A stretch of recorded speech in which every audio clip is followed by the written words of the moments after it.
হাতা সাধারণ হাতা, কিন্তু এখানে গোল করে কুঁচে লাগাবো। সাধারণভাবে যেটা হাতা কাটা হয় সেটাই কাটবে।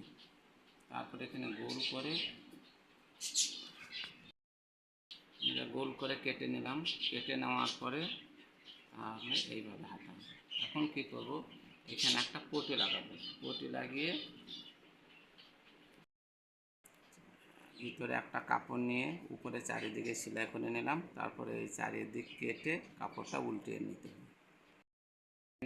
উল্টে নেওয়ার পরে এই কুঁচির কাপড় এভাবে নিয়ে নিলাম।